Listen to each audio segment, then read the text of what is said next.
What the hell is that? It's my brain gun. Couldn't you have thought of something more practical?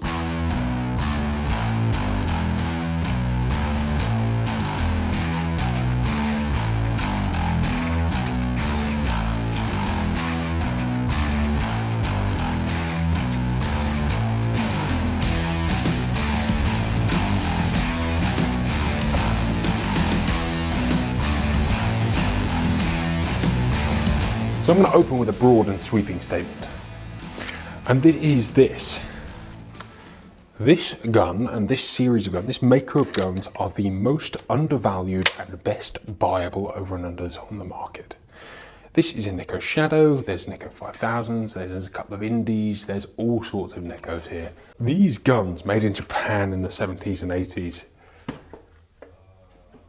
are very unfashionable. It's a name that's not around today, and as such, anything with a name that's not around today, the values can go either way. They either become extremely collectible, like the old 101s, or they go the way of the Nikko, and they just get viewed as old Japanese junk. And two of those words are correct. It is old in Japanese. This sale has an extraordinary amount of Nikkos in. You can just spot them. For the most part, this is it's not a Nikko signature, but you can spot them from a fair wear where very few other manufacturers you'll find that on.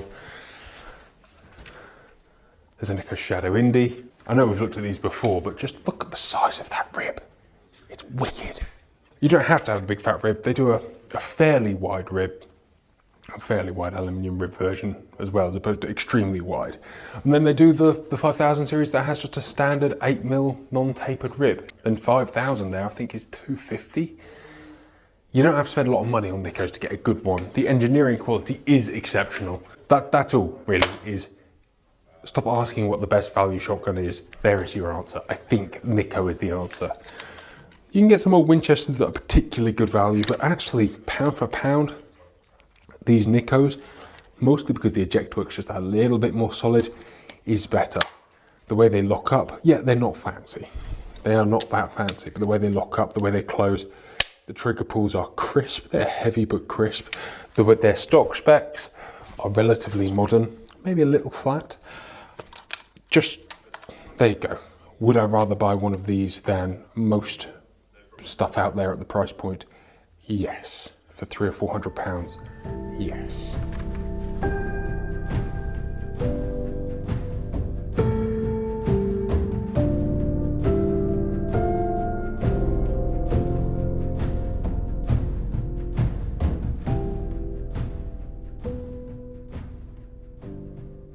As an intelligent buy for someone to just come and buy as a gun to use for a bit of everything. It's no secret, I love 682 X-Traps. They are epic guns. This one's a 1986 gun. This gun hasn't done a great deal. 682 X-Traps you see in a variety of conditions, from worn out to silver to like this. The stock is a beautiful piece of walnut with the original Monte Carlo stock, which is quite pleasant. You've got the Beretta inlay on the end there, 682X. And the all-important step-up rib. Most importantly, that blacked trap safety is, it's fit. That's the only word we can use for it that is an adequate describing word. And I described this gun just now as beautiful. It's not beautiful, it's mean. It's not that refined, but it's just cool. It's just cool. The way they operate, the palm swell, the openness of the grip, the adjustable trigger, and the gold on it is absolutely mint. This is the gun I would buy from this sale to use, very likely. There's a couple, but this is one of them. 5115A, estimate £800 to £1,200. Nobody who spent £1,200 on this plus commission would regret it. 32-inch, probably fixed chokes in full and 3/4, I guess. Yeah, they're original. This gun is a beast. So it's one of those guns that really stands up in 2021. So many guns age quite badly, and some guns are good, but they're old. If Beretta released this gun today, people would buy it. They'd obviously give it some corny strapline. What would the strapline be for the 682 X-Trap 2021 edition? Complete your scorecard. I really like.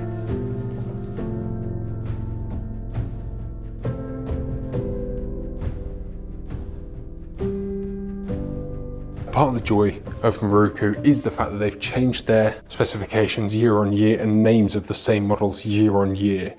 So it's almost impossible to keep a track of which model exactly it was pre-1980, pretty much, because every year and every catalogue you look at is different. And so a 6000 one year, a 600 one year will be a different 600 the next year. A 3803 is not a 3803 in the next year's catalogue. It will have a completely different picture. This is fascinating to me. It's catalogued as a Maruku 800. It is a really strange action type. It sits very strangely between the 1980s later action and the action before, in that it's not a square action, it's ever so slightly rounded around the bottom, and you've got angled headwork on the stock. It almost looks like an American model, but then it's not branded Charles Daly. 5205 is a fascinating gun. It was a trap gun. It is a trap gun, just with the chokes taken out. This gun is tiny, but it is lovely. There you go. I think that's amazing. And this is just particularly weird. I'd love to know your thoughts on that. This is a 3800, I presume. Look at that square face of the action. You've got the square bridge reading into the round. And then if I find a later one for you, you'll see that the square wood on the action there, where it actually heads up, is the same, but you have a flat bar and a Browning, more exact Browning, more Satori based action. How much is 5205? 300 to 500 pounds, 5205. Circa 1978, it's a 30 inch, not a 32 inch, that was a lie, it just feels very long.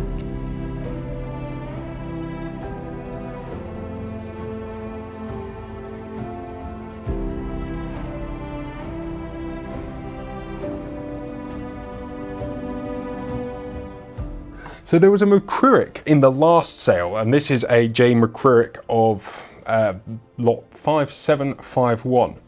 They're very similar. The last one was in nicer condition, definitely. There was something about it that just sort of screamed good quality gun. The way the locks fitted in, the woodwork, the checkering, the safety catch, everything about it was just well put together. It's quite a full engraving. There isn't really anything on the canvas that's left untouched, but that's fine. So when you get, I mean, even look at the wood on it. The downside for this gun here, even the rib, by the way, let's have a look. That rib is beautiful. Everything about this gun is beautiful. There's very little you'd want to change, or very little you'd feel robbed by from not having a big name gun when you shot with this. And people would look at it and fall in love like you did, and I am doing right now. The downside is, and the reason this gun is also less money, it's not just the aesthetics, is that the barrels are a bit thin. And going back to a previous conversation, a separate video we did, is it wise to pick a gun that's utterly beautiful with thinner barrels? Maybe. Does barrel wall thickness matter to you? It's below recommended minimums. That doesn't mean you couldn't shoot lighter loads through it, and it doesn't mean that it's sad. But again, looking into the future, this potentially is less intelligent buying a sleeved gun for the same money, even though the sleeved gun isn't so original. This sort of thing breaks my heart because this is so nice. But who knows where the future of this gun lies? Buying and using with light and occasional use would be my suggestion. And just put a few bismuth through it and enjoy it for what it is, whilst it is what it is. I like that. Anyway, just a quickie really, because who doesn't want to see this gun? This is a stunning gun. On the other end of the scale, you'll see we shot one of these at the West London Clay Tour. We didn't actually, we shot a 12 bore one of these. This is a 20 bore baby Breton, or tiny Breton. This is even lighter and even smaller. Same action, same slidey, ejecty, twisty, double triggery, no safety device thing. Same aluminium screw-in tube, same external choke system clipping on the end there. But again, you have this almost the same outer diameter as the 12 bore, presumably to make the forend a common fit. But how thin it goes on the main section of the tube is mind-boggling. Yeah, I don't think these are allowed for high pressure steel in a 12 bore. I doubt it in a 20. But I just think that's, I just can't help it. I just think that's so cool. So cool. as much as they'll knock your teeth out in a 20 bore. Teeth are overrated. It's worth mentioning at this midway point that anybody can bid on a sealed bid. It works slightly different to a normal auction. You go onto the Holts website, register, and you can submit your bids for the guns you like. It's not a progressive auction as I bet 10, you bet 10, he bets 20, he bets 30, he bets 40. It's a case of everybody puts in what they're willing to pay. And if you're the highest, you get it. It's an interesting one, really. What it means is if you're serious, you need to bid a serious price. I am yet to win anything on a low bet. A low bet, a low bid. Put your bid in, serious bids win, not serious bids don't. You can bid pretty much all over the world. What you'll need to do is bid and then export if you're in another part of the world. That can take time, and on some of the cheaper guns it can cost more money than it's worth. However, these guys are always willing to help you out, put you in touch with the right people, and if there's something you want, well, it's probably worth buying, because there are some things in this room you'll find nowhere else in the world.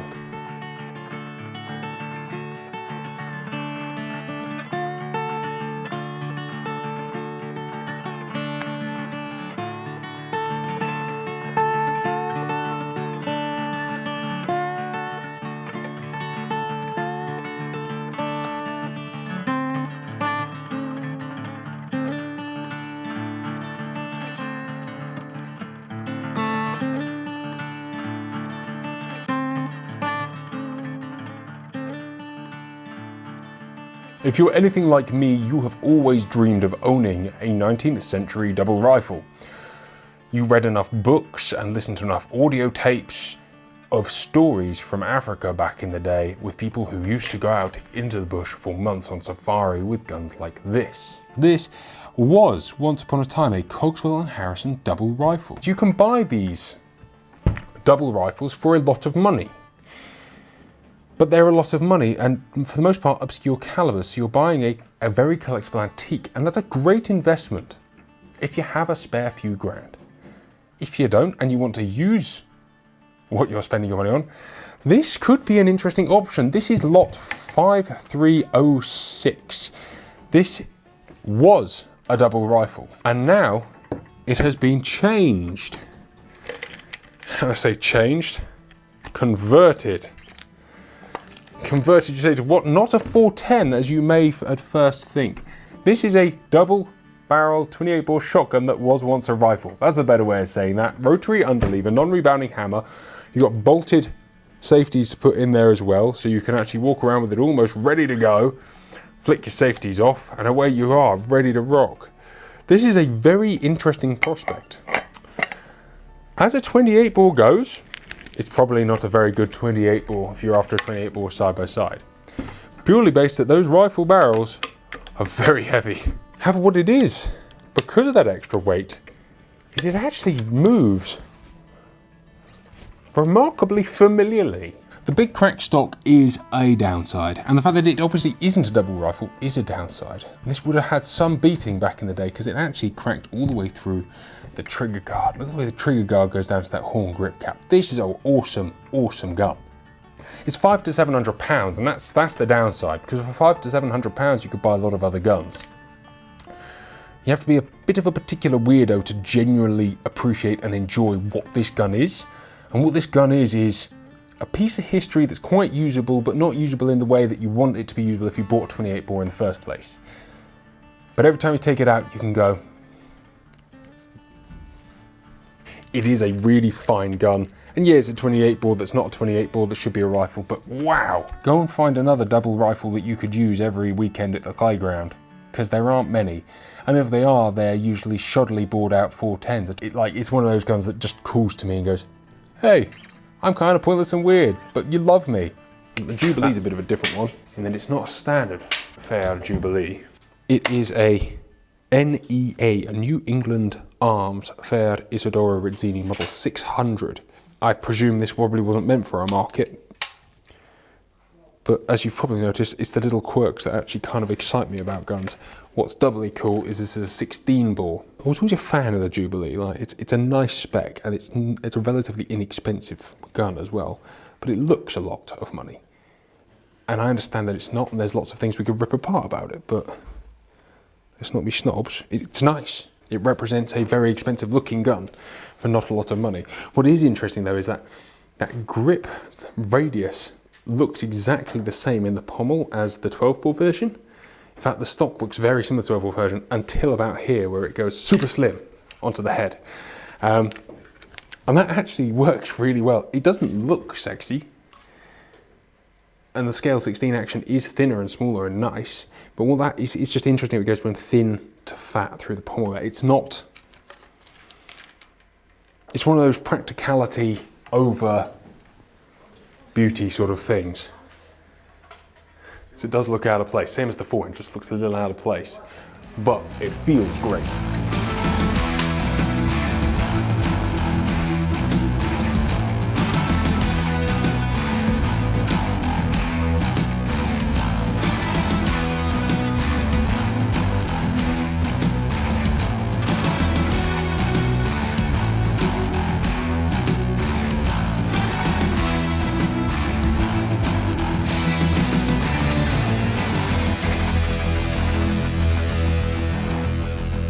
That's quite nice. A D. Leonard and Sons.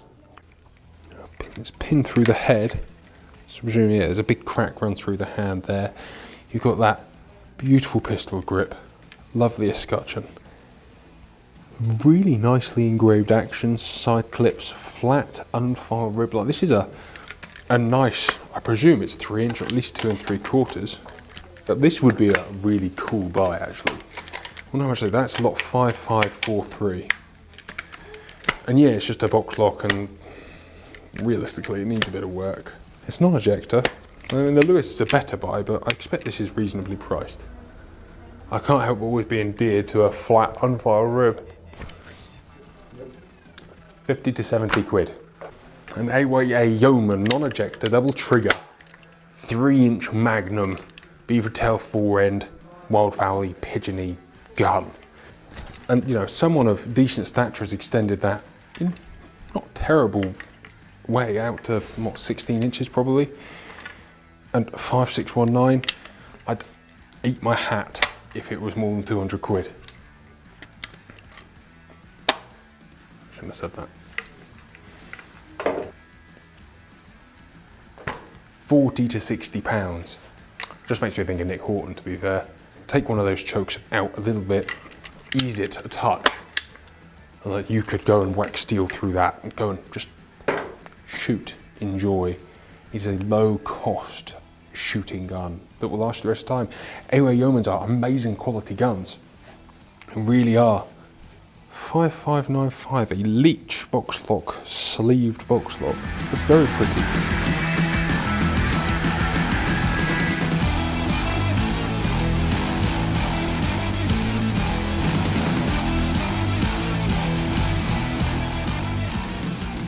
Here's a perfect example here. This is a Mariku 7000 SP1 from 1986.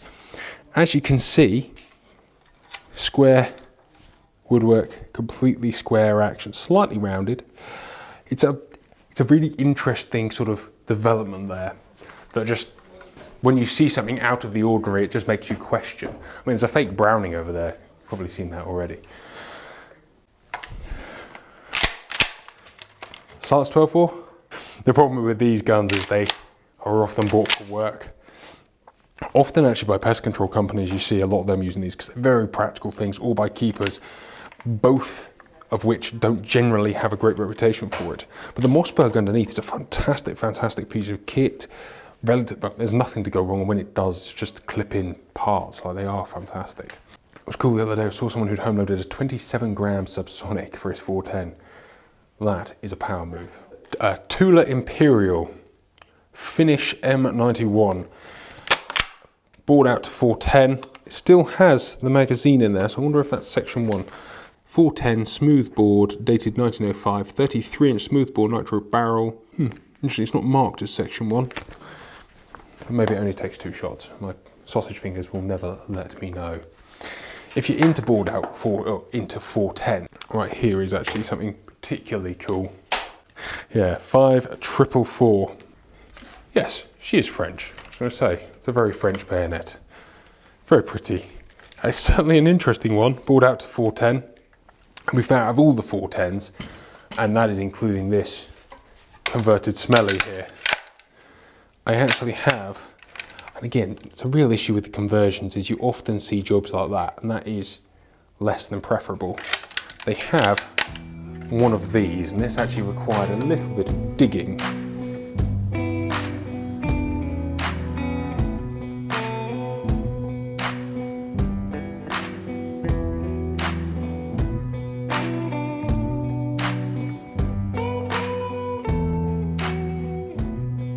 So this is a particularly special thing.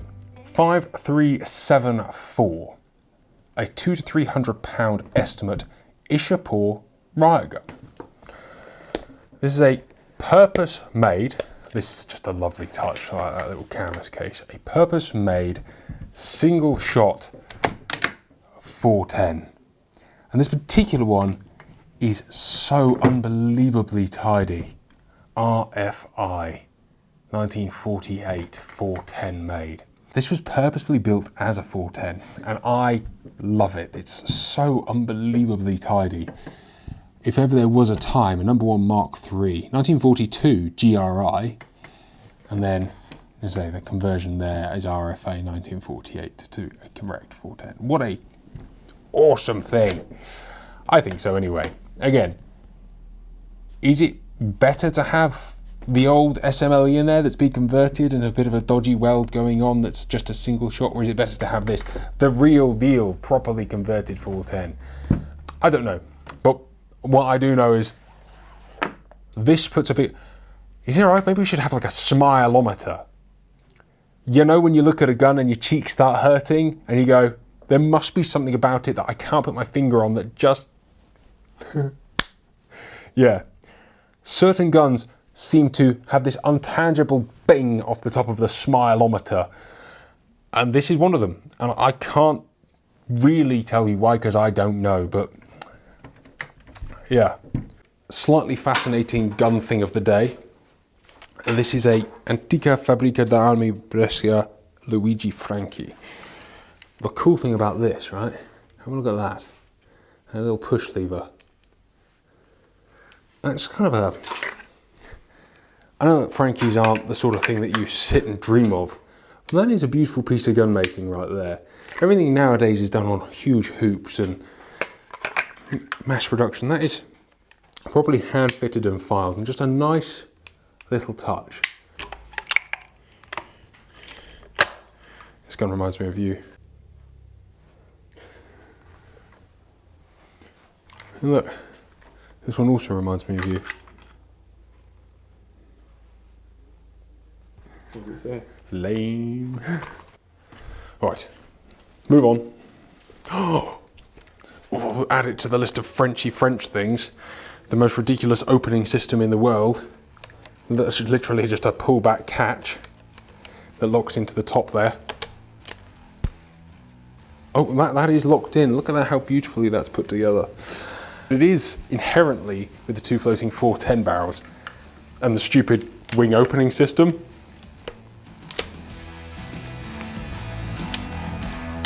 it's different.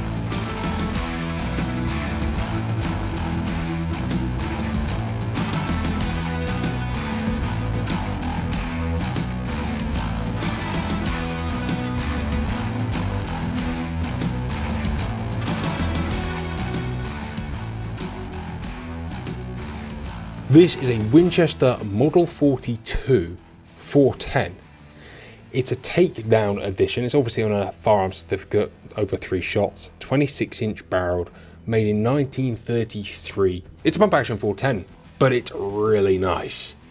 Everything about this gun is just actually really nicely engineered. From 1933, which is the first year of production of these things as well, so it's a proper little piece of history. It's a 3-inch full choke. This is a usable, enjoyable antique, which is what Holts is all about, really, isn't it? It's about those usable and enjoyable pieces of history.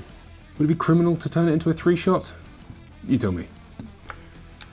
Let's move on. Lot 5001, one of those Beretta reproduction Pedasoli-esque kind of cheap and silly, but quite fun as a Beretta collector or Beretta owner's gun. Did a video with one of the absolutely mint in a box ones. This one will be quite a bit more affordable. So for somebody who just wants one for a bit of fun, this could be it. They've got some wicked pumps in this sale actually, all the way down from this kind of thing, 2.2 shot. Love how fine these are. A little lever to pull back. How sweet is that? Proofed in 2.2 small bore, tubular magazine. Like the fun you could have. I do have in my heart a serious place for this sort of thing. 5520 is an SKB light. I'm sure we've done a video on the SKB 200 and probably the 500. I am a big SKB fan. They represent great value for money. And this, the SKB light, a variant of the SKB 200 and the SKB 2. So you have the SKB 200, the SKB 200E. They're essentially a Webley and Scott sort of with a single trigger unit that really works very well. The easy ejector, the non-ejector, and this is the light, which I believe is some sort of alloy composite action version. These are extremely rare.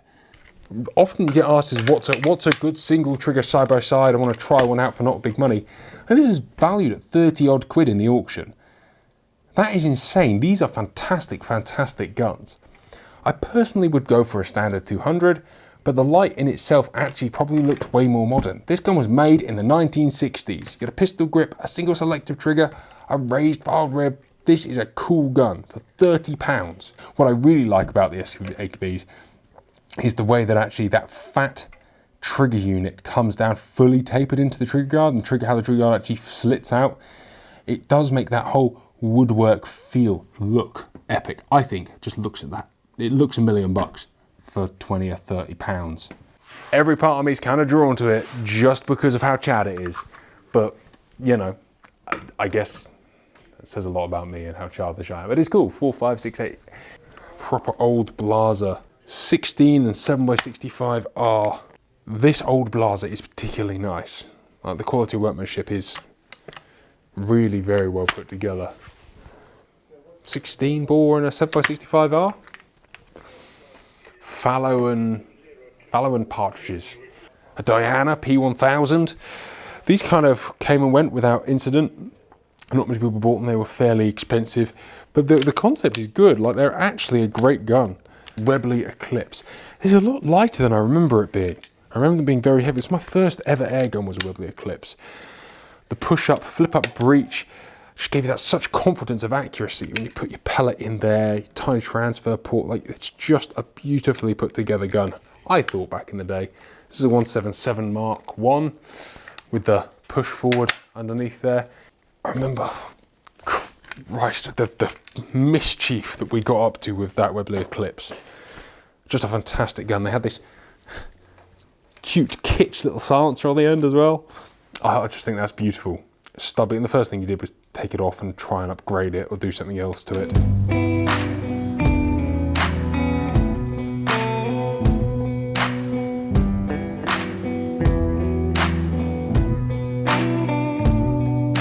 Not all guns here are sold on a general sale thing.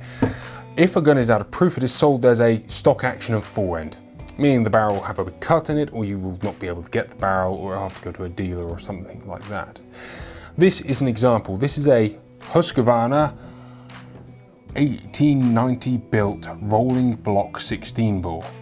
The hammer pulls back. You have a little catch here. You have to push that in. That disengages this little lock at the back, and the hammer cocks back. This block rolls back. To reveal your chamber, you put your cartridge in, the firing pin sits in the rolling block, and you pull your trigger. It's as simple a thing as they come.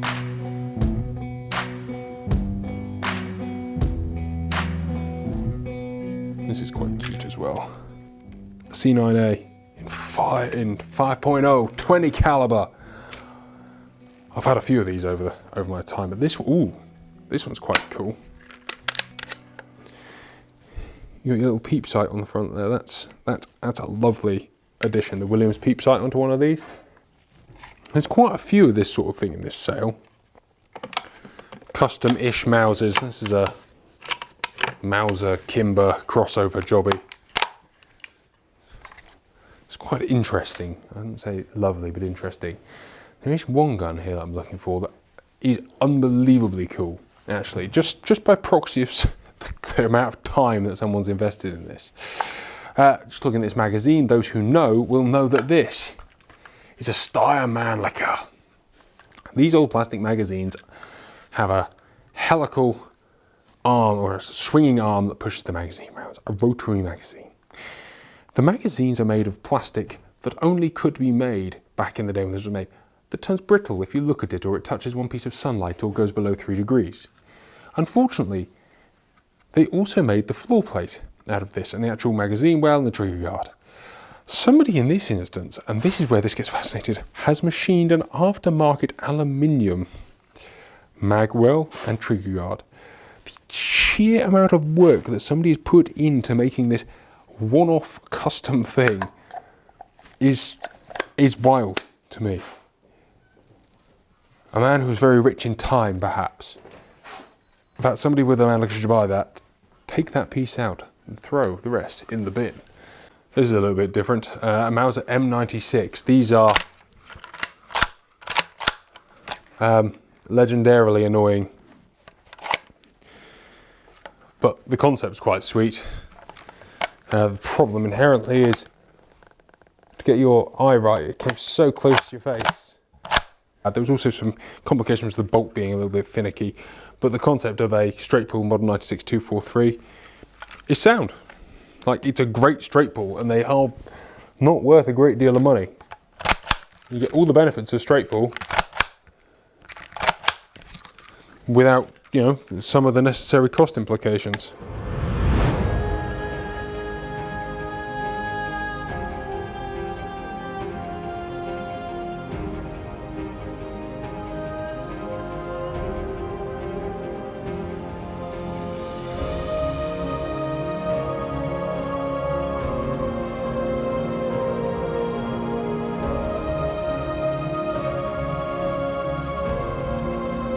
So lot 6054 that's in front of me now, the stock action and forend only of a J. Purdy 12-bore 1863 patent first pattern push forward underlever, aka you open it like this, which is actually quite convenient, apart from that this one doesn't snap back in and it's slightly less beautiful than the second pattern. Is a really interesting gun. So it's for 1865, carved percussion fences. It's a beautiful looking thing. There's an interesting story with this one, and the vendor has supplied it with it. I was told by my grandfather and Mr. Bertie Willie Kendall, Monroe House, that the above shotgun came from a Lieutenant Colonel Edmund Deacon living at Slough House. He was born in 1872 and was killed in action in Ypres in 13th May 1915, age 43. Bertie claims he found an unknown foxhole and told Edmund Deacon, I do not know how, who asked to be shown its location. A 410 shotgun, and Edmund followed on a riding horse. During this journey, the horse was spooked and knocked Bertie over, breaking the 410 stock and bending the barrel. Bert admitted he burst into tears as he now had nothing to his name. The colonel said, "Stop crying, Kendall, and come to Slough House this evening and I will give you a new gun." Apparently Bertie was offered the selected Purdy above from a cased set. The gun has provenance, good provenance, and yeah, it might not have belonged to the king, but the story of the young man getting knocked over by the big man's horse, the master of the hunt's horse, and breaking his only prized possession only to get this upgrade, shows a story of the original owner being a true gentleman, or at least a good man, an honourable man. And then this gun having stayed with that same family thereafter who it was given to forevermore. This is an epic piece of history. And it actually almost brings me to tears to know that this gun will never be shot again. There's some beautiful juxtapositions here because you've got some of the coolest and best quirky little guns in the world. Some amazing historical pieces, Mark. 38 SW there, like, how beautiful is that? What a stunning piece of wood, like it's just fiddleback central. And it's next to a vehicle, classic 682 Sporting, says. Yeah, 682 Sporting, one of the original Sporters. Beautiful, one of the only guns to have a slight pistol grip at the time. It's just nice. flanked by Bakels. And you've got this, the 682X trap. Guess what? It's next to a Bakel. I think we asked really nicely they could have a separate room just for Russian guns. Well, it would just be Bakels, because that's all that's made there. And everything that's made there is a Bakel. And because nobody would expect me to talk about a Baikal lovingly on this show, I thought I'd pick up Baikal I can speak semi-lovingly about. This is a Model 221, an MP221. The MP221 is a double rifle side by side. In this particular one is in 3006. I think they've got one in the sale in 4570, which is kind of mental. This is lot 4219. These are about as cheap as double rifles come. This one's valued at $250 to $350. And there's actually quite a lot about it that's endearing. There's a lot about it that really isn't. But I quite like the quarter rib. They are accurate, they are regulatable, they are adjustable, and they are obviously unfinished because it's what it is. But as a practical double rifles go, for dabbling in the double rifle market, you've got a swing off or return to zero mount lug in the back there. You've got open sights. You could take this out and go and shoot deer relatively accurately, I presume. This particular gun really looks unused. There's a couple of marks. You'd put it probably as somebody's ex-display or ex-demo model. There you go. MP221, made in Russia with love. We're going to end on this bad boy. This is an extremely unusual. This is lot 2014, a Brichet of Nantes. Oof, of course it's French. This, I believe, is a pin fire. So you've got your little pinhole that comes out there. And if we rotate out, we pull that lever across and rotate it out, you can put your pin fire in. This must be a fairly early and or late and rudimentary pin fire gun. What, is something, probably 10 bore or something? You put your pin fire in with the pin erect out that hole, locks in like that, and then click, boom. Octagonal to spherical barrel with it screwed in as opposed to tinned on swivel on the front there. This is interestingly, you've got this big cup in the back. I presume this is some sort of fowling piece, probably Nantes Valley in the North. Could be one of their, like that scope shotgun we looked, but you know, made 100 years earlier for the same purpose. I mean, the quality of those screws is next level. One would presume that this stock is not original, given the quality of the stock versus the, I don't know, maybe it is, who knows? Let's go with it's not. I like that a lot. Maybe you had spare barrels, who knows? It's French. They're law unto themselves. Guys, go and check out the website. There's 4,000 lots to go through. It will kill some time sat on the sofa, and I can guarantee you that it's better than Facebook and Instagram, although it will cost you a little bit more in the long run. Whether it's rifles, muzzle loaders, antiques, stuff. There's a whole room of stuff we haven't even looked at.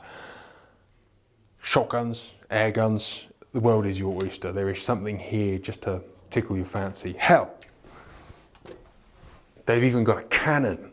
Thank you very much for watching, guys. Go check out their auction. And thank you very much to Holts for having us. As always, we'll see you next time.